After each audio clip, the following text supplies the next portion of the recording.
Mr.A here for the Double RT Boxing Show, the Ready Talk Boxing Show.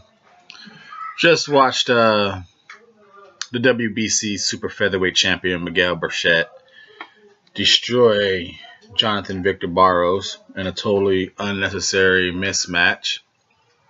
No, is Berchelt like the least talked about champion?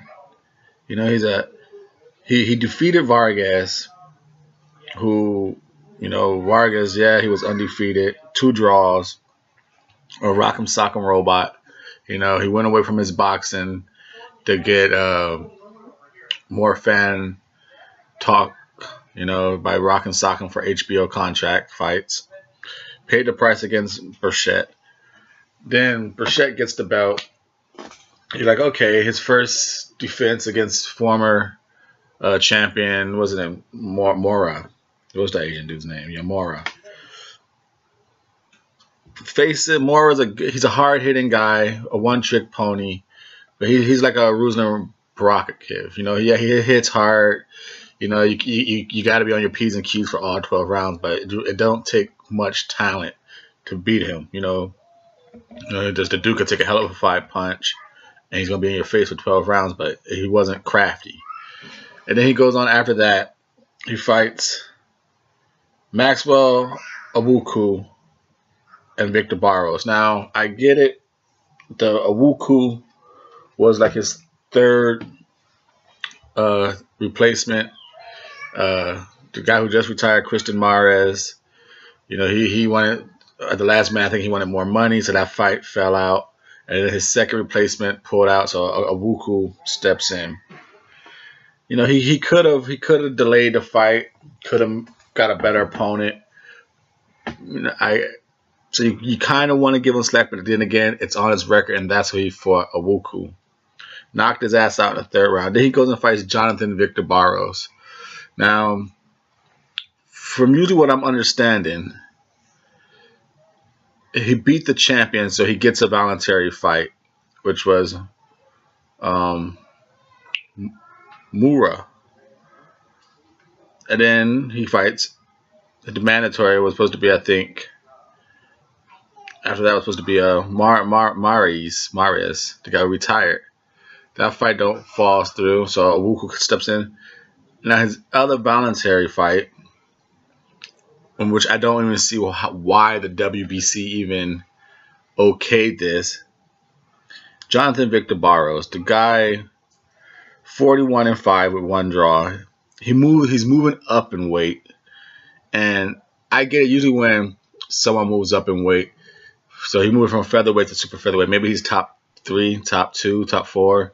He was number 9. Number 9 in the featherweight moves up and gets a title shot against the champion. He gets blasted out in 3 rounds.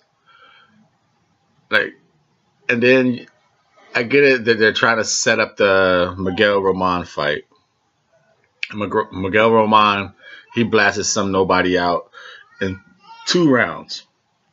Since defeating what's the beer stealing fool's name? Salido. Since defeating Salido, Miguel Roman, who's ranked number 1 and 2 at the WBC, has defeated some guy ranked 75th in the world. In his last fight, he defeated some guy who was like 276 in the world. And this is the guy who's ranked number 1 and 2. I get stay busy fights, but this is just ridiculous that what the WBC is doing to their featherweight division. Barros came in the ring trying to use the whole ring, pop some shots, hit and don't get missed against Berchelt. Berchelt used it as a practice round because we all know Berchelt has the 1-2, and you can see he was practicing his left hook. His left hook, he's all off balance on. He has no power, even though he knocked Berchelt down in the 2nd round with his left hook.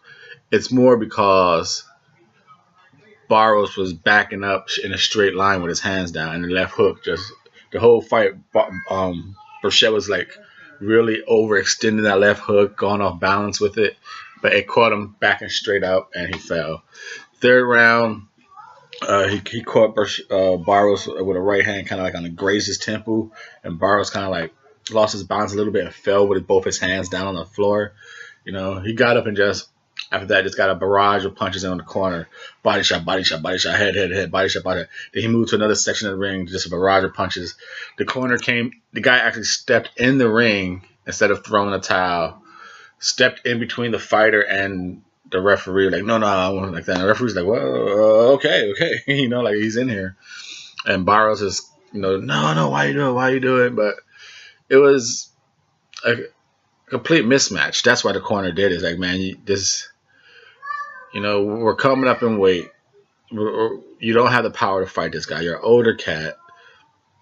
And Miguel Roman and Berchelt, yeah, they obviously want to play that, but I don't know how much steam that fight even has on it no more, you know?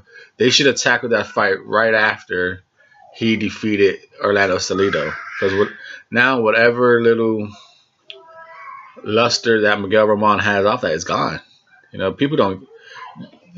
They're going to try and re-talk that he beat Salido, he stopped him. They're going to show highlights of it, try and, you know, make that fight worthy again. It's nothing. You know, Miguel Roman, he didn't fight any decent competition to even sharpen his tools, keep him ready. He fought some live sparring matches. You know, that's basically what they were, blasting them out. It's going to be ESPN even knew Barros and Berchelt was a shit fight. That should have totally been an ESPN fight. But they're like, you know what, dude? We're going to put that on the app. You know, he's a champion, but who's he fighting? Put that on the app. But instead, they showed some golden boy, Virgil Ortiz versus Juan Carlos Sangado. They showed this fight rather than showing a champion. Like, go to show you what type of fight that champion was having.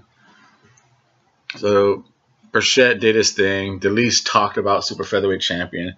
No one even talks about that dude. You know, everyone's so busy complaining about Tank needs to do this, Tank needs to do that. Fucking Berchelt needs to get into the mix. He's like, oh, after Roman, I'll fight Tank. Man, you should have been for fucking Roman. Who's the champion? Berchelt, Davis. I'm not sure if Tevin Farmer got that belt back. And then the 130. Who took Lomachenko's belt?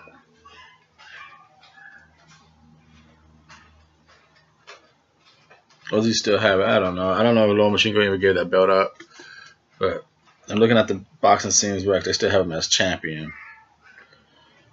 But Berchelt is in a division where it's only him and Davis.